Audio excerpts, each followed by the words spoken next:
வந்தவுடனே கொடியசைச்சு நம்ம ஊர்வலத்தை தொடங்கிடலாம். அதுக்கு முன்னாடி உங்களுக்கு ஒரு சிறிய கருத்தை மட்டும் சொல்லலாம்னு நினைக்கிறேன். இந்த சிலம்பம் என்பது இன்னைக்கு நேற்று உருவான கலை அல்ல. 2000 வருஷத்துக்கு முன்னாடியே சங்க இலக்கியத்தில் சிலம்பம் குறித்த குறிப்பு வருகிறது. நம்முடைய தமிழ் பாரம்பரிய சேர சோழ பாண்டிய மன்னர்கள் அந்த வீரர்கள் எல்லாம் சிலம்பம் என்ற கலையில மிகச்சிறப்பாக சிறந்து விளங்கினாங்கன்னு சொல்லிட்டு சங்க இலக்கியம் சொல்லுது. ஆக நம்முடைய தமிழருடைய பாரம்பரிய விளையாட்டை நீங்க கத்துக்கிட்டு வரீங்கன்றதுல மிகப்பெரிய பெருமை உங்களுக்கு இருக்கிறது. அது மட்டும் இல்லாமல் இன்னைக்கு நம்ம ஊர் சிலம்பம் குழுவினர் இந்த ஊர்வலத்தை எதுக்காக ஏற்பாடு பண்ணியிருக்கிறாங்கன்னு சொன்னா, நாம இந்த சமூகத்தில் இளைஞர்கள், குழந்தைகள், பெண்கள்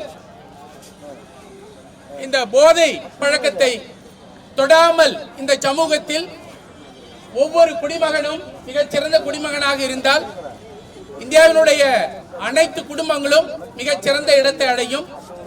நம்முடைய நாடு மிக விரைவில் வல்லரசாக ஆகிவிடும். ஆக இந்த மாணவ செல்வங்களை நாம் ஊக்குவிக்கும் விதமாகத்தான் இன்றைக்கு இந்த ஊர்வலத்தை நடத்துகிறோம்.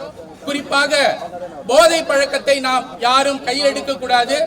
ஏற்கனவே போதை பழக்கத்தில் இருந்தால் அவர்களை நாம் சீர்திருத்தம் செய்ய வேண்டும் என்ற உயர்ந்த நோக்கோடு தான் இந்த நம்ம ஊர் சிலம்பம் நண்பர்கள் அனைவரும் இந்த ஊர்வலத்தை ஏற்பாடு செய்திருக்கின்றனர். அவர்களை இந்த நேரத்திலே வெகுவாக பாராட்டுகிறேன். இவர்களுடைய உயர்ந்த எண்ணம் இந்த சமூகத்தை மாற்றி அமைப்பதுதான். என ஈன்ற தந்தைக்கும் தாய்க்கும் மக்கள் இனமீன்ற தமிழ்நாடு தனக்கும் என்னால் தினையளவு நலவேனும் கிடைக்கும் என்றால் செத்தொழியும் நாள் எனக்கு திருநாள் ஆகும் என்று பாவேந்தர் பாரதிதாசன் பாடுவான்.